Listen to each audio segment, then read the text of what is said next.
Damn, it's been a long time. It's been exactly 96 days and 21 hours ever since I uploaded last on YouTube. Not only is there no motivation to make any of these projects, look, I have like 13 different projects and unedited videos. I haven't really been home. Whenever I'm home, I'm just resting at this time. I work and study full time, and that's not the only thing I do. There are a few other endeavors that I'm trying to follow as well. I also don't really monitor the market as much as I used to. I'm kind of more of a passive investor. And it kind of shocks me how many people buy random shit. And not only do they buy random shit, but they try to get me into it too. Unfortunately, I feel like Hollywood and also these financial news channels have a big role in this, but stocks are not lottery tickets. There's a company behind every stock. If you look at the data from the 75. Now, statistically speaking, if you look at like NASDAQ, Dow Jones, S&P 500, and all of those composites and indexes, 72% of the time it's gone up about 20%. And 28% of the time it's come down about 10%. So if you take the whole average of all that, it's gone up like 11%. It can even be a lot more conservative. Let's take 8.51%. I didn't just make up that number. That's a number that's basically Bloomberg came up with that number. That's more of a conservative side. So most of the time, the market has 8.51% return a year. And I think you can get those returns even by sheer accident if you pick like strong and good, reliable holdings. It's insane how many people are trying to buy the next big thing. And the next big thing rarely is. They're like, oh, Rivian is the next Tesla, and it's not, and it will not be the next Tesla. Whenever people are like, look, this is the next this, they rarely are. It doesn't have to be the next so on. If Rivian's gonna work out, you don't have to say it's the next Tesla. It'll be Rivian. Tesla wasn't the next whatever. It was Tesla. Microsoft wasn't the next. It was, none of these were the next something. They were just the thing. Rivian is an example of a stock. It's been recommended to me by a lot of people. We had like 200 plus something IPOs this past, not just IPOs, but also SPACs. Let's take Rivian. Everyone and their mom was buying Rivian. Same with crypto, all of these speculative assets, it's just, the market right now is just super irrational and delusional, because the people that are investing right now, also ever since COVID, there's more people investing in the market, and valuation is just out of the door. Earnings don't even mean anything. Netflix has an earnings, they beat earnings, but the sub gain. So the stock drops 25% one day. And it was already down 20%, right? So now you have like 40% down. No reason, just because investors are super irrational right now. So while everyone's selling those, I'm buying them. And then you had the same thing with Rivian, but then that didn't even have an earning. It was kind of a pump and dump. Next big thing, Coinbase is another one. People are really hyping them up.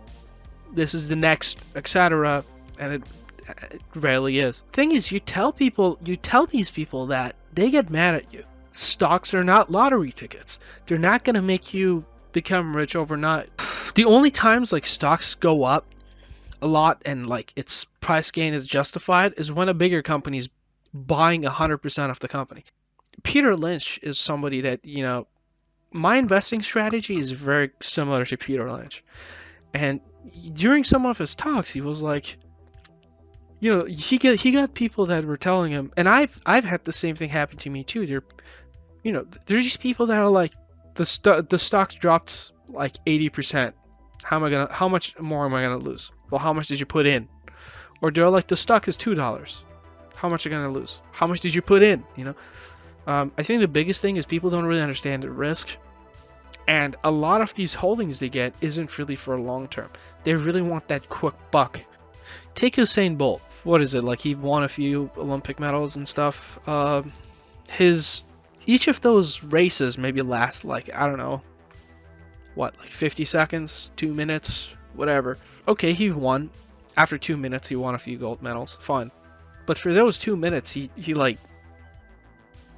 prepped like years.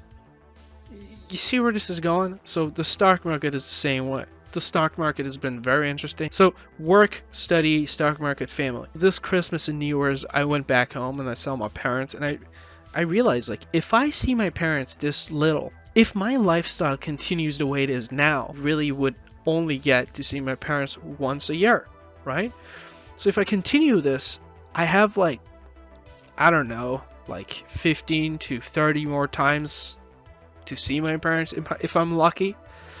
So when I think like that, it makes me go like, oh shit, I'm gonna jump in the plane and go see them this weekend, you know.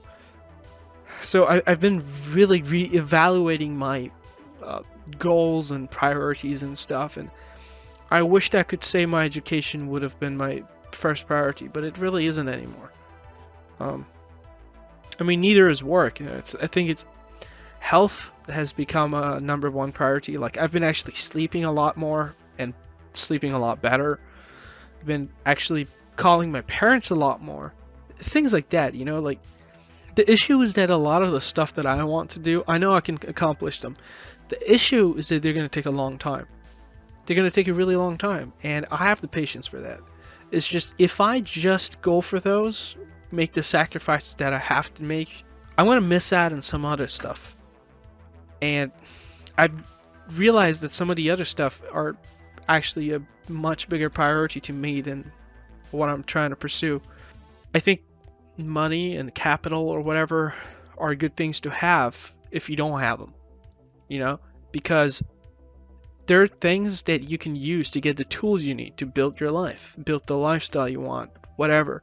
But even money, after a certain amount, your quality of life is really not improving. You could buy a house, but it's not going to be a home. You can't just buy a home. There's a difference between a house and a home.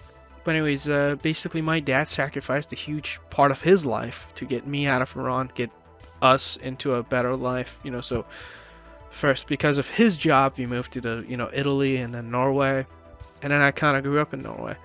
And so it was as if overnight our life just, the quality really just jumped.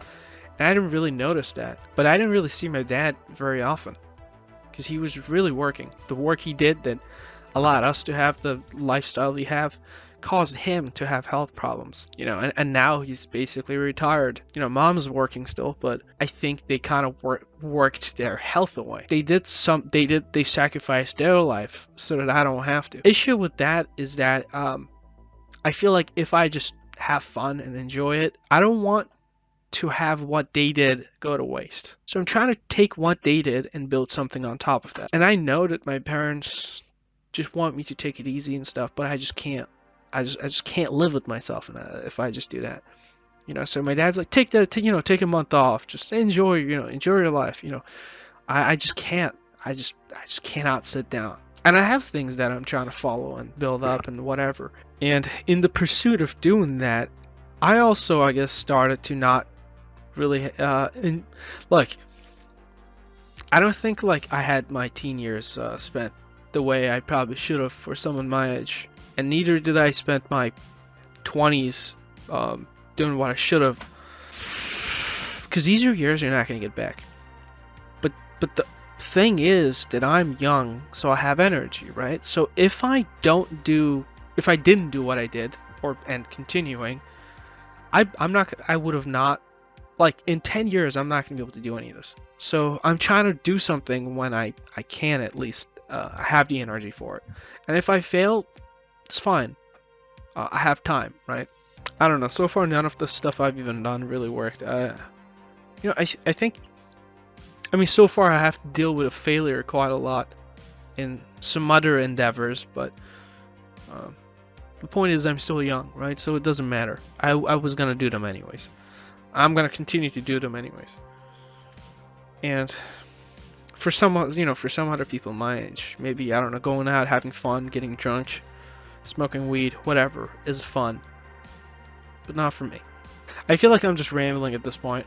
Anyways, the point is, when you get 2 or 3 different things that you can choose from, left, right, up, down, whatever.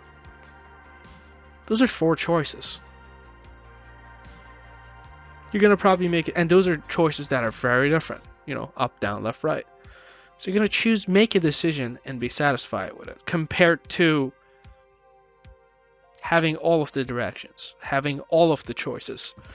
The issue with having too much freedom is that a lot of the choices are very similar. So when you take one of those decisions, you're not exactly satisfied with your decision. And you're always going to wonder, what if I did this? What if I did that one? What if I did something differently? And you're not satisfied with those choices because they're too similar. So when we have less choices, we're actually more satisfied with our choices than when we have too many options. And I think I have too many options. We all have too many options at this point. But I think especially if you're somebody who is more serious or have dreams and whatever, it's a much more harder place to be in. Just our world nowadays is just and a lot of the stuff we do has some type of a monetary value next to it. My mom and dad did quite a lot. They sacrificed quite a lot, and they're really good people. I mean, really good people. And I think in a way, I am a reflection of them. I think maybe because of how good they were, some of their goodness rubbed on me too. But no, I really like them. They're really nice, good people. And we generally really love each other as family.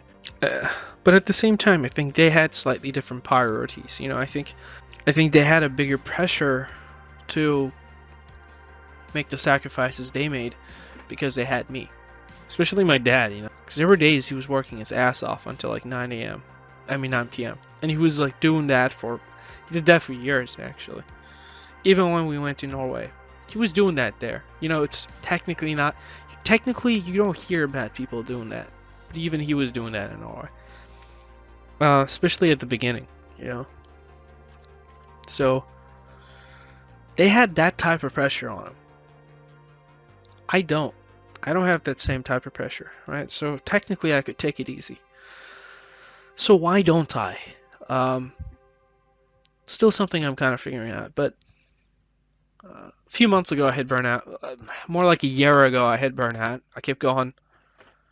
I went past the burnout stage, and then the stage now. It's like there's a stage after burnout where you start to accept it, and you kind of figure out how to deal with it. And then the stage after that, it actually becomes the norm, which is the stage I am now. So it doesn't feel like burnout anymore. It's just, alright, whatever, I gotta go do this. Anyways, the whole point is, it's been a long time since I've made a video, and it's just life.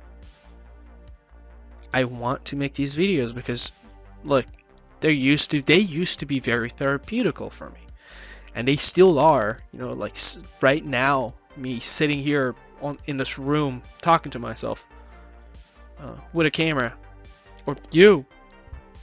But I have really, I take care of myself, If I want an ice cream, take myself out for an ice cream. If I want, I could take myself out for a date. Recently, I wanted a TV. I didn't need a TV. I wanted a TV. And I never get anything, right? So I saw a good TV on sale, a 50-inch 4K. Also having a car is pretty good. Just take the car, go drive wherever. Sometimes even just drive around aimlessly for no reason, because it's therapeutical. I don't think I've ever gone 3 months without an upload, I don't know. I don't know what I'm talking about. It's like 2 a.m. in the morning, anyways. But anyways, it's all good.